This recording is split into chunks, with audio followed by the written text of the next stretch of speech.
ಸ್ನೇಹಿತರೆ, 30 ದಿನದಲ್ಲಿ ನಿಮ್ಮ ಬ್ಲಾಗ್ ಅಥವಾ ವೆಬ್ಸೈಟ್‌ಗೆ 10,000 ಟ್ರಾಫಿಕ್ ಬರ್ಬೇಕು ಅಂತಂದ್ರೆ ಹೆಂಗೆ? ಆಡ್ಸ್ ಇಲ್ಲ, ಇನ್ವೆಸ್ಟ್‌ಮೆಂಟ್ ಇಲ್ಲ, ಫ್ರೀ ಆಗಿ ನಿಮ್ಮ ಬ್ಲಾಗ್‌ಗೆ ಏನಂತಂದ್ರೆ ಟ್ರಾಫಿಕ್ ಬರೋ ತರ ನಾವು ಮಾಡಬಹುದು.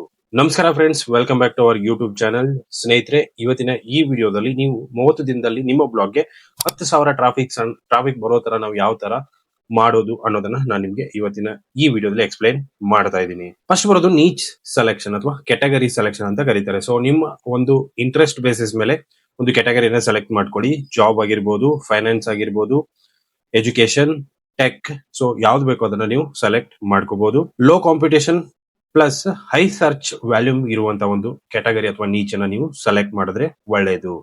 ಎರಡನೇದು ಬಂದ್ಬಿಟ್ಟು ಕೀವರ್ಡ್ ರಿಸರ್ಚ್. ಕೀವರ್ಡ್ ರಿಸರ್ಚ್ ಅನ್ನೋದು ತುಂಬಾ ಇಂಪಾರ್ಟೆಂಟ್. ಸೊ ಈ ಟೂಲ್ಸ್ ಗಳನ್ನ ನೀವು ಯೂಸ್ ಮಾಡ್ಕೊಂಡು ಕೀವರ್ಡ್ ಅನ್ನ ರಿಸರ್ಚ್ ಮಾಡಬಹುದು.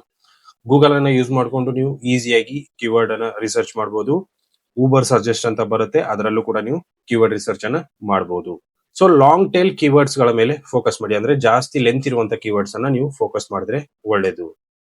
ಹೈ ಕ್ವಾಲಿಟಿ ಕಂಟೆಂಟ್ ಅನ್ನ ಫೋಕಸ್ ಮಾಡಬೇಕು. ಸೊ ಡೈಲಿ 2 ಪೋಸ್ಟ್ ಗಳ ಪ್ರಕಾರ ನೀವೇನಂತಂದ್ರೆ ತಿಂಗಳಿಗೆ 60 ಪೋಸ್ಟ್ ಗಳು ಆಗುತ್ತೆ. ಕಂಟೆಂಟ್ ಅಲ್ಲಿ ಮಿನಿಮಮ್ 1000+ ವರ್ಡ್ಸ್ ಇರಬೇಕಾಗುತ್ತೆ. SEO ಆಪ್ಟಿಮೈಸ್ ಆಗಿರ್ಬೇಕು, ಮತ್ತೆ ಸಿಂಪಲ್ ಲ್ಯಾಂಗ್ವೇಜ್ ಅಲ್ಲಿ ಇರಬೇಕು. ವಿಸಿಟರ್ಸ್ ಏನ್ ಬಂದಿರ್ತಾರೆ ನಿಮ್ಮ ಬ್ಲಾಗ್ಗೆ, ಅವರಿಗೆ ಕಂಟೆಂಟ್ ವ್ಯಾಲ್ಯೂ ಕಂಟೆಂಟ್ ಅನ್ನು ಕೊಡಬೇಕಾಗತ್ತೆ. ನೀವು ಯಾವುದೇ ಕಾರಣಕ್ಕೂ ಕಾಪಿ ಪೇಸ್ಟ್ ಮಾಡೋದಕ್ಕೆ ಹೋಗಬೇಡಿ. ನೆಕ್ಸ್ಟ್ ಬರೋದು ಆನ್ ಪೇಜ್ SEO. ಸೊ ಇದು ಕೂಡ ತುಂಬಾ ಇಂಪಾರ್ಟೆಂಟ್ ಆಗುತ್ತೆ. ಟೈಟಲ್ ಆಗಿರ್ಬೋದು, ಡಿಸ್ಕ್ರಿಪ್ಷನ್ ಆಗಿರ್ಬೋದು, ಇದನ್ನೆಲ್ಲ ಆಪ್ಟಿಮೈಸ್ ಮಾಡೋದಿರುತ್ತೆ. ಇಮೇಜ್ ಆಪ್ಟಿಮೈಸೇಷನ್ ನೀವು ಮಾಡಬೇಕಾಗತ್ತೆ. ಹೆಡ್ಡಿಂಗ್ಸ್ ಗಳನ್ನ ಕರೆಕ್ಟ್ ಆಗಿ ಹಾಕ್ಬೇಕಾಗತ್ತೆ. ಕೀವರ್ಡ್ಸ್ ಗಳನ್ನ ಎಲ್ಲೆಲ್ಲಿ ಬೇಕು ಅಲ್ಲಲ್ಲಿ ಕರೆಕ್ಟ್ ಆಗಿ ಯೂಸ್ ಮಾಡಬೇಕಾಗತ್ತೆ. ಸೊ ಇದೆಲ್ಲ ಆನ್ ಪೇಜ್ SEO ಅಲ್ಲಿ ಬರುತ್ತೆ. ನೆಕ್ಸ್ಟ್ ಬರೋದು free traffic sources. So free traffic sources ಅಂದ್ರೆ ಏನಂತಂದ್ರೆ ಕೆಲವೊಂದು ಟೆಲಿಗ್ರಾಮ್ ಗ್ರೂಪ್ ಗಳು ಸಿಗುತ್ತೆ, ವಾಟ್ಸ್ಆಪ್ ಗ್ರೂಪ್ ಗಳಾಗಿರ್ಬೋದು, ಫೇಸ್ಬುಕ್ ಗ್ರೂಪ್ ಗಳಾಗಿರ್ಬೋದು, ನೆಕ್ಸ್ಟ್ ಕೋರಾ ಆನ್ಸರ್ಸ್. ಸೊ ಇದನ್ನೆಲ್ಲ ನೀವು ಫಾಲೋ ಮಾಡಿದ್ರಿ ಅಂತಂದ್ರೆ ಸ್ವಲ್ಪ ನೀವೇನ್ ಮಾಡ್ಬೋದು ಅಂತಂದ್ರೆ ಟ್ರಾಫಿಕ್ ಅನ್ನ ಇನ್ಕ್ರೀಸ್ ಮಾಡ್ಕೋಬಹುದು. YouTube plus shorts strategy. So ಇದ್ರಲ್ಲಿ ನೀವೇನ್ ಮಾಡ್ಬೋದು ಅಂತಂದ್ರೆ ಸಿಂಪಲ್ ಆಗಿ ನಿಮ್ಮ ಕಂಟೆಂಟ್ ಇರುವಂತ ಒಂದು ರಿಲೇಟೆಡ್ ಅಲ್ಲಿ ನೀವೇನ್ ಮಾಡ್ಬೋದು ಅಂತಂದ್ರೆ ವಿಡಿಯೋಸ್ ಗಳನ್ನ ಅಥವಾ ಶಾರ್ಟ್ಸ್ ವಿಡಿಯೋಸ್ ಗಳನ್ನ ಕ್ರಿಯೇಟ್ ಮಾಡಬಹುದು. ಡಿಸ್ಕ್ರಿಪ್ಷನ್ ಅಲ್ಲಿ ನಿಮ್ಮ ಬ್ಲಾಗ್ ಲಿಂಕ್ ಅನ್ನ ನೀವು ಕೊಡಬಹುದು. ಸೊ ಅದರಿಂದ ಏನಂತಂದ್ರೆ ಒಂದು ಒಳ್ಳೆ ಟ್ರಾಫಿಕ್ ಅನ್ನ ನೀವು ಡ್ರೈವ್ ಮಾಡಬಹುದು.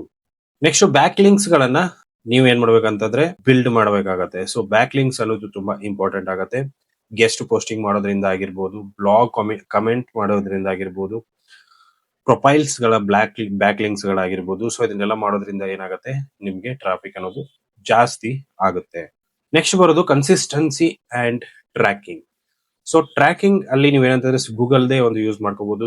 ಗೂಗಲ್ ಸರ್ಚ್ ಕನ್ಸೋಲ್ ಆಗಿರ್ಬೋದು, ಗೂಗಲ್ ಅನಾಲಿಟಿಕ್ಸ್ ಆಗಿರ್ಬೋದು. ಸೊ ಇದನ್ನೆಲ್ಲ ಯೂಸ್ ಮಾಡ್ಕೊಂಡು ನಿಮ್ಮ ಬ್ಲಾಗ್ ಯಾವ ರೀತಿ ಎಷ್ಟು ಟ್ರಾಫಿಕ್ ಬರ್ತಾ ಇದೆ, ಎಲ್ಲಿಂದ ಬರ್ತಾ ಇದೆ ಅದನ್ನೆಲ್ಲ ನೀವು ಈಸಿಯಾಗಿ ಟ್ರ್ಯಾಕ್ ಮಾಡಬಹುದು. Next consistency. ಸೊ ಕನ್ಸಿಸ್ಟೆನ್ಸಿ ಇದ್ರೆ ಮಾತ್ರ ನೀವು ಈ ಕೆಲಸಕ್ಕೆ ಹೇಳಿರಿ, ಇಲ್ಲ ಅಂತಂದ್ರೆ ಮಾಡೋದಕ್ಕೆ ಹೋಗ್ಬೇಡಿ. ಸೊ ಡೈಲಿ ವರ್ಕ್ ಮಾಡಬೇಕಾಗತ್ತೆ.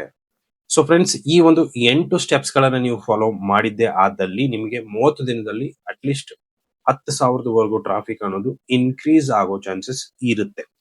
ಸೊ ಇಷ್ಟು ಇವತ್ತಿನ ವಿಡಿಯೋ ಇಷ್ಟ ಆಗಿದೆ ಅನ್ಕೊಂಡಿದ್ದೀನಿ. ಇಷ್ಟ ಆಗಿದ್ರೆ ಲೈಕ್ ಮಾಡಿ, ಶೇರ್ ಮಾಡಿ, ಸಬ್ಸ್ಕ್ರೈಬ್ ಮಾಡೋದನ್ನ ಮರಿಬೇಡಿ. Thank you for watching.